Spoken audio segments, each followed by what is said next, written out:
Hello, this is Helen Chin Liu. I'm a certified reflexologist and a certified energy medicine practitioner. I'm the owner and the founder of the Healing Place in Medfield, Mass. And I am here today with my friend Robin. Robin Boynton, she has many questions. She's very new to alternative healing. And she wants to ask me, she's interviewing me to see if we are compatible to work together. So I figured, hey, what the heck? We are going to ask these questions because there's so many people who are out there who want to work with a holistic healer but have no idea how to start. So I want to welcome Robin. Hello. Hello, everybody. Hi, Robin. Hello. Thank you for joining me today. You're welcome. And thank you for having the courage to ask these questions, because I could see you have a whole list of questions to ask me about. Here you are, wanting to start this journey about being a whole, to work with a whole. So Robin, what would you like to ask me? Well, I came up with some questions because I'm beginning this journey and I want to make sure that I'm going about it the right way. Mm-hmm. So my first question to you would be, how do holistic practices complement traditional medicine? Like how do... Well, people ask me, should they substitute holistic healing with traditional alternative healing? And I always say no. You need to work with your doctor closely, because as much as we like to believe that alternative healing can activate healing, it is not in a replacement. So people get confused when they hear the words alternative healing and complementary. So complementary is when you work with a traditional doctor and the services that you're looking for will complement your traditional wellness plan. So that's complementary. Alternative is you decide that one day you want to work, let's say, with a Reiki practitioner, and you do it on your own without any consent from traditional medicine. So you have a choice. And that's okay to do. That's okay to do. It's okay to do all of these alternative things. Well, I would say every single one. There's so many modalities out there. You need to go and really do some study and check them out. And people always ask me, what's the difference between all the various modalities? You know, you have your acupuncture, energy worker, crystal worker, Reiki practitioner. I always tell people that these end results, they all do the same thing. It's just a matter of which tool works for you. So you might respond better to a Reiki treatment than a crystal treatment. Okay, interesting. All right. So why would someone go to see a holistic healer? What brings people to see you? Well, a lot of times what I find, especially people who come for, let's say, reflexology or energy work, they are really, more times than not, frustrated with their traditional routine at this moment. Mm-hmm. They're usually not getting the results that they're looking for, or they're basically tired of medication.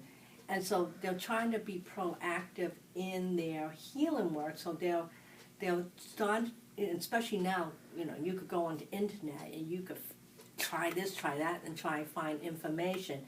And it might, as you read things, something might spark an interest, and then you want to learn more. Mm-hmm. Okay, and that's how I found you.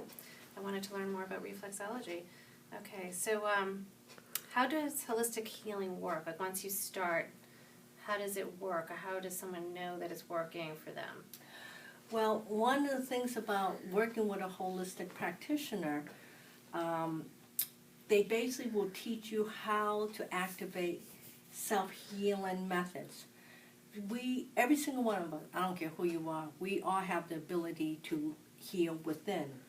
And how do you do that? Because a lot of times the body starts to get lazy. Mm-hmm. It's used to medication. It's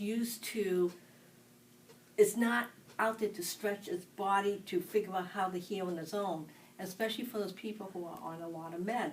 More times than not, the body has forgotten how to heal. So by working with a practitioner, he or she will help you how to activate those healing abilities in your brain. Mm-hmm. And it could be done through energy work. It could be done through, like reflexology. What I love about reflexology is I'm pressing on feet and on reflex points. All of these presses are going, the messages are being sent to your brain. The brain recognizes where the imbalances are in the body. So it's constantly sending messages to that part of the body for self-correction. Mhm. So your body, even though I may be pressing on your feet, but you're doing all the work. Okay, interesting. Okay. Let me see, what else do I have here to ask you? I guess, how do you know which one to try? I mean, I think you might have answered that already for me. I mean, I came to you because when I was researching, reflexology really resonated with me. How do most people, I mean, how do they know that, okay, this is the one, this is, okay, reflexology, I'm gonna commit to reflexology for 1 year, or I'm gonna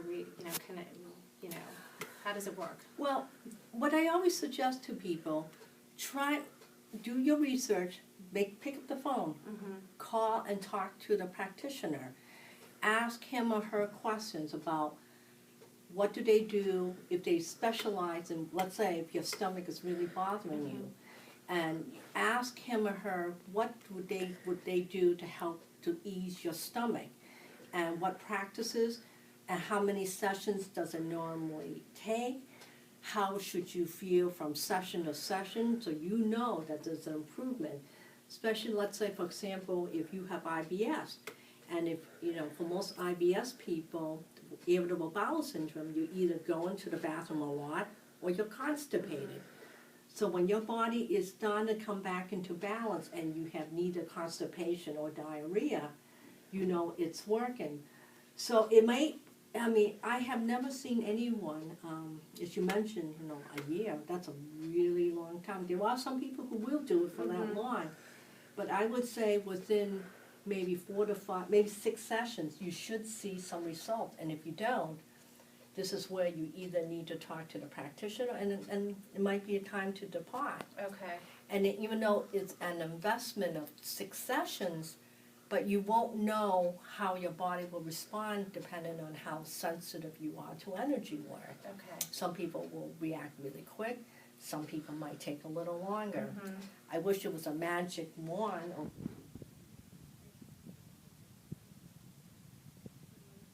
Really, you're saying that maybe you invest 6 sessions and then you come back for like touch-up work, as you're feeling your body not working, or your system's not working, or your energy's low, or you're off, then you come back for touch-up sessions? Yeah, Okay. well, the way I do it, I front end the sessions, and what that means is, I will probably have you come see me once a week for 4 weeks, and during Okay. that time, we have an action plan to see progress, and I also give homework for you to go home and practice the things you recognize in your body. And then eventually I have the person space out the sessions, and then eventually, if the person wanted to maintain what they have, I would say come once a month. Okay. And people always constantly ask me, is this a cure-all? I said, usually, I don't know.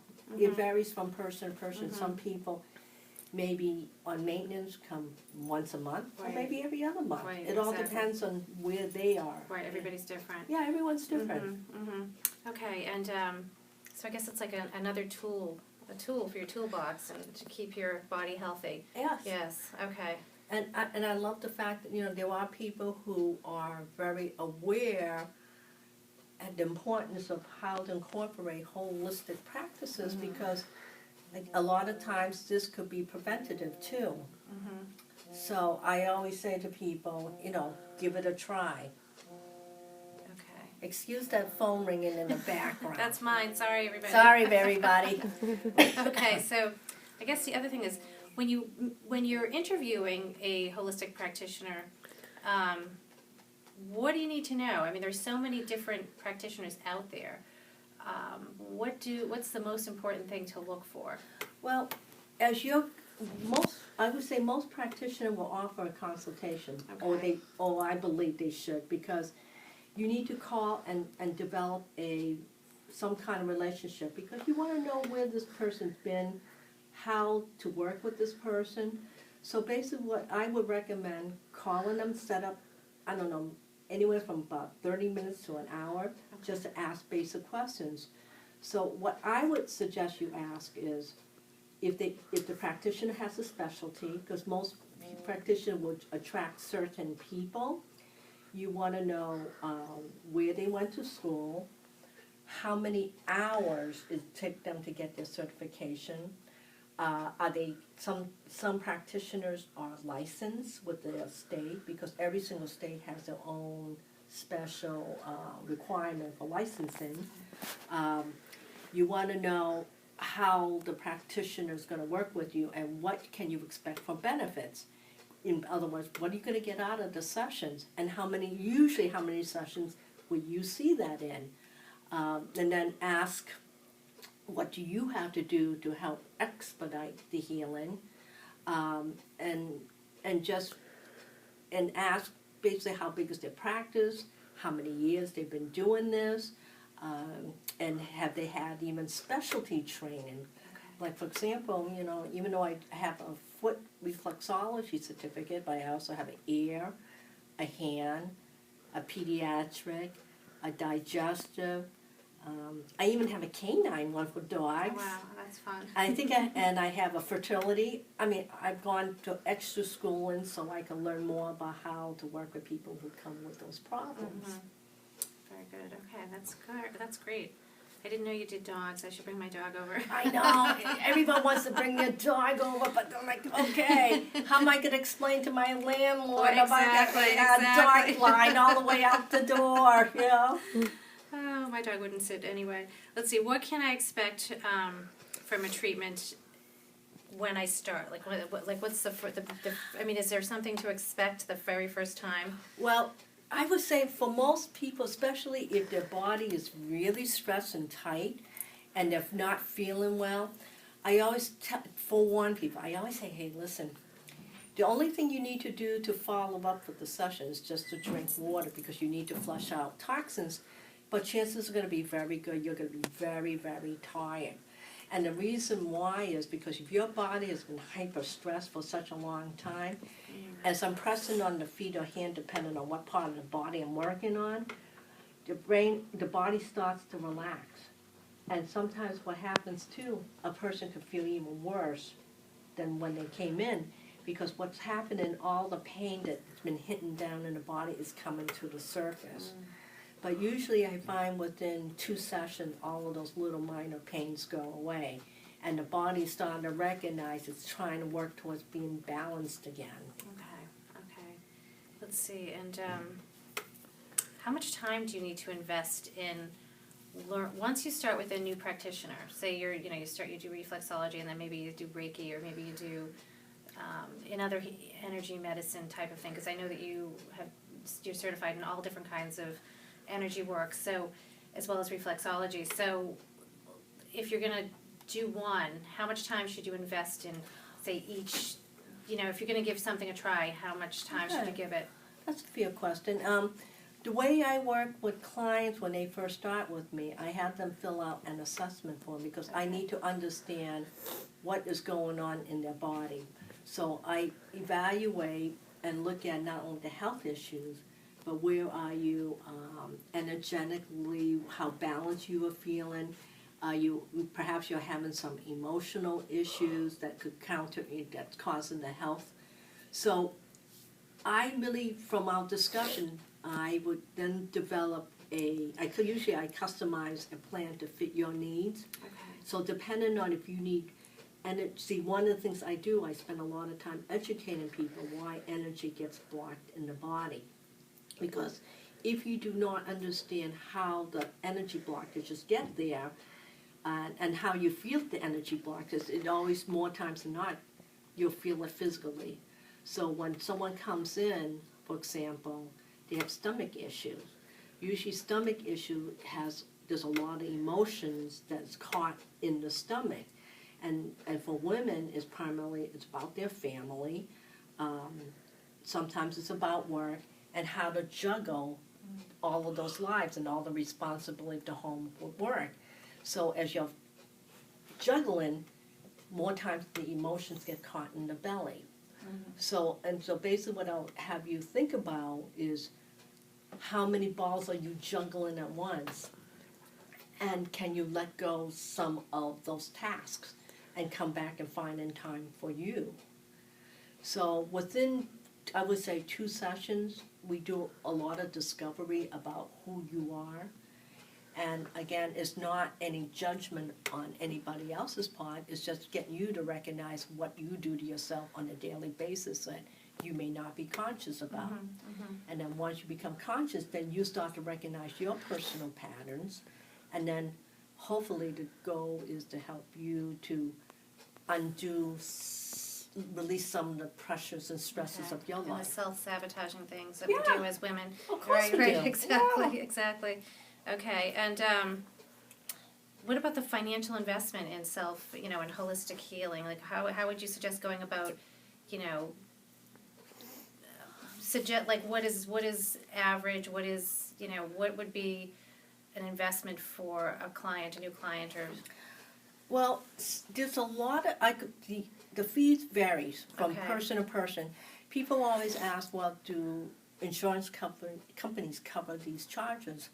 Unfortunately, not at this time. I mean, if you would live in Switzerland or Denmark, they include in their holistic, their wellness plan, their medical plan, anywhere from 12 to 16 holistic sessions a year. Wow, that's great. Someday Someday it'll happen here. Yeah, because they're into preventative more than they are into what they call fixing. So there is a financial commitment.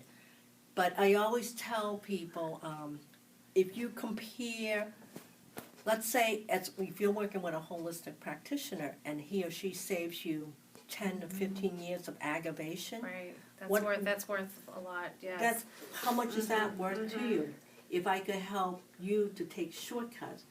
So, it's not, I would say the fees are not incredibly crazy. In comparison to how sick we can get. Exactly.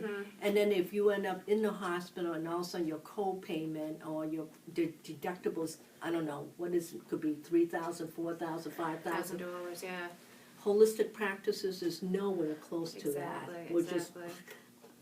Which, now that I think about it. Right. No, it's an investment in yourself. Yeah, it's In investment. your health, and what's more important than that? But anyway, but I think everybody should go and try to do something for themselves. So even if you don't work with a practitioner, go do meditation, go do something, because there's so many places that offers alternative healing now. It's just a matter of just investing your time and doing a little bit of research. And finding what works. Yeah, find what works Finding for what you. works. Excellent. Well, thank you so much. You Yes. answered a lot of my questions. Thank you so much, Robin, and just being a buddy and answer these, asking me these questions. Thank you. So, anyway, this is Helen Chin Liu. I'm again a certified reflexologist and the owner of the Healing Place. So, if you would like to schedule a free 60-minute consultation, feel free to pick up the phone at 508-359-6463 and give me a call. And then we go talk, and who knows, maybe the services could definitely help you. Thank you and have a good day.